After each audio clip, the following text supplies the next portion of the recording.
ये जो DJ system जो भी आया हम इसके खिलाफ हैं कि जो ओरिजिनलिटी हमारी है, जो राजस्थानी ओरिजिनल फोक है, आप उसको सुनोगे वो जितना अच्छा लगेगा।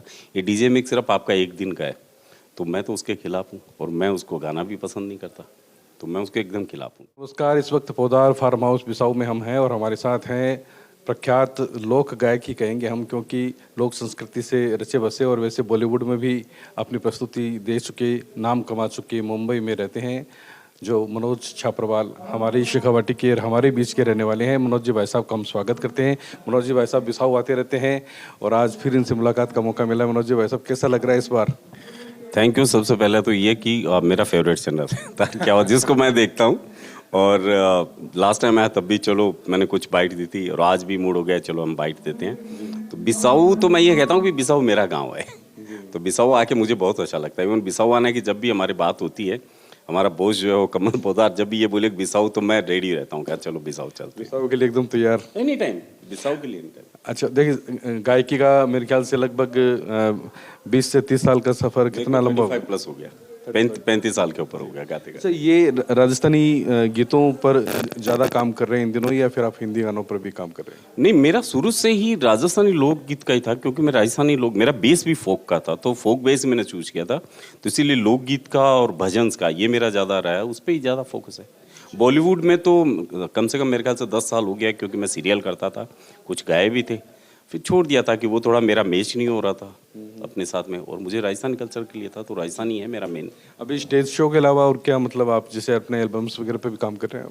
अभी एक तो प्रोजेक्ट हमारा ये चल रहा है कि एक स्टूडियो हमारा सेटअप हो रहा है, जिसमें हम लोग ये कोशिश करेंगे कि एवरी संडे 1 घंटा लाइव सेशन हमारा चलेगा, जिसमें हम लोग एक एक पार्ट चलाएंगे। जैसे भजन्स में, तो भजन्स में जैसे बालाजी का हो गया, राम जी का हो गया, श्याम बाबा का, ऐसे हम लोग लोकगीतों का एक चलाएंगे, उसमें निर्गुण भजन्स का जैसे चलाएंगे। तो ये एक सेटअप चल रहा है, तो मे बी ये अप्रैल से हम शुरू कर रहे हैं पूरा। अच्छा मनोज जी, ये जो आजकल ट्रेंड बदला है, मतलब रिमिक्स, लोकगीतों में भी रिमिक्स आ गया। आप कहीं प्रोग्राम दे रहे होते हैं तो वहाँ पर आपको एक ही मतलब पैरोडी टाइप में गाना होता है, तो ये ट्रेंड क्या मानते हैं आप इसको? सर मैं इसके खिलाफ हूँ, क्योंकि ये जो डीजे सिस्टम जो भी आया हम इसके खिलाफ हैं कि जो ओरिजिनलिटी हमारी है, जो राजस्थानी ओरिजिनल फोक है, आप उसको सुनोगे वो जितना अच्छा लगेगा। ये डीजे मिक्स सिर्फ आपका एक दिन का है, तो मैं तो उसके खिलाफ हूँ, और मैं उसको गाना भी पसंद नहीं करता, तो मैं उसके एकदम खिलाफ हूँ। जी, आप मानते हैं कि जो लोक गायकी है वो वाकई, चाहे अल्लाह जलाए भाई से लेकर और जितने भी तमाम सिंगर आए हैं, उन सभी को आपने सुना है, माना है? बिल्कुल सर, वो भी जितने भी थे, और आज भी बहुत से ऐसे कलाकार है गाँव में, बहुत अच्छे अच्छे कलाकार हैं जो लोक गायकी में इतना अच्छा गा रहे हैं। बस उनकी ये बदकिस्मती बोलूँगा कि उनको प्लेटफॉर्म नहीं मिल पा रहा है, क्योंकि वो ओरिजिनलिटी गा रहे हैं, और मैं उन चीज़ों को पसंद करता हूँ, और मेरी कोशिश है कि मैं उन चीज़ों को आगे बढ़ाऊँ।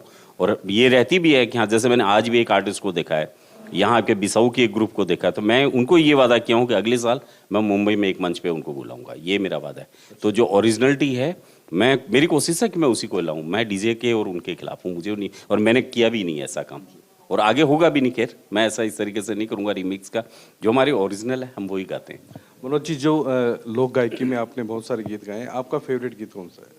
सर एक ही है जिससे पूरी दुनिया में पहचान मिली हुई है, और वो लोक गायकी क्या बोलूँ, राजस्थान की वंदना है, हमारी प्रार्थना है, तो उससे पूरी दुनिया में मुझे पहचान मिली है। और इवन यहाँ तक हो रहा है, जैसे आज मैं 2 दिन से बिसाऊ हूँ, तो जो भी होली की जितनी बुकिंग्स के जो लोग हैं, प्लस अप्रैल के लोग जो है, तो उनके लिए भी वो सिर्फ यही बोल रहे हैं। जैसे आपको एग्जाम्पल दूँ, बुरहानपुर, अभी 3 दिन पहले मेरी बात हो रही थी, तो उन्होंने सिर्फ यही बोल रहा था कि सर धरती दोहरारी, हमको इस बार बुरहानपुर में सुनना है। तो बस उसी से यार वही सब कुछ है मेरे लिए। बहुत बड़ी पहचान दी उसने, बहुत बड़ी पहचान। अच्छा, कितने लोकगीत गा चुके हैं आप? सर अनकाउंटेबल है, बहुत, इतने गा दिए और चलता ही रहता है। इस फील्ड में आपका गुरु कौन रहा है, जिन्होंने आपको इस फील्ड में मतलब जोड़ा, सिखाया, आगे बढ़ाया? हमारे गुरु रविंद्र जैन साहब रहे मेरे। दादा से जब पहली बार मुलाकात हुई थी, और दादा का जो कहना था, जो सिखाना था उनका बेसिक, ठीक है, नॉर्मली ट्यूटर जो रहता है या जो भी टीचर गुरु होते हैं, बिठा के आपको हारमोनियम पर, दादा का हमारा ये था कि भाई तुम जो है, जब मैं गाता हूँ फॉलो करो, देखो। और कुछ चीज़ें उन्होंने बताई कि आप जो है, जो भगवान ने आपको दिया उसी को रखो, किसी का ये नहीं कि आप किसी की देखा देखी में जाओ, तो उसमें अगर जाओगे तो आप जो ओरिजिनल हो वो भी खो दोगे।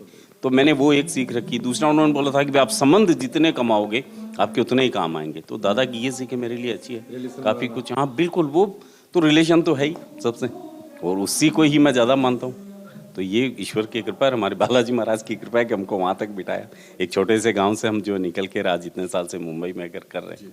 अच्छा, अभी आने वाले प्रोजेक्ट क्या है, थोड़ा सा हम भी जानना चाहिए। अभी मेरे भजन आ रहे हैं, जैसे श्याम बाबा के 3 भजन आ रहे हैं, फिर उसके बाद एक जीन माता का भजन आ रहा है।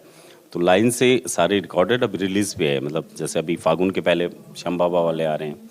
उसके बाद मेन हमारा फोकस है कि लाइव सेशन जो हम लोग अप्रैल से शुरू कर रहे हैं, तो वो हम पूरा करेंगे अभी उस अच्छा, टी सीरीज के साथ रहता है, कौन सी कंपनी से ज़्यादा आपका ताल्लुक? पहले हम कर चुके हैं काफ़ी, लेकिन अभी कंपनियों के साथ उनके साथ नहीं है, क्योंकि उनका अपना फंडा है और आज़ाद है, हम आज़ाद पंछी है, तो हम किसी पे बंधन पे नहीं है, किसी के कॉन्ट्रैक्ट। हाँ, हम उस पे नहीं, पहले ही नहीं किए तो तब तो सवाल ही नहीं उठता कि हम उन शर्तों पे कंडीशन में जाए।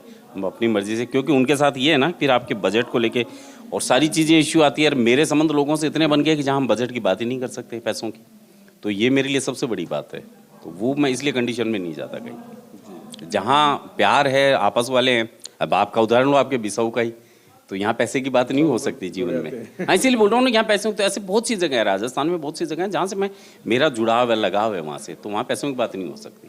और उनके साथ आप जाने से फिर ये है कि आप ये नहीं कर सकते।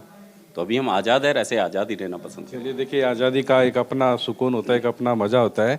और अब हम हमारे बड़े भाई साहब मनोज जी से धरती दोहरानी सुनेंगे, और उस गीत को हमने बहुत बार सुना है, लेकिन आज फिर से सुनने का मन है और आपको भी सुनवाते हैं।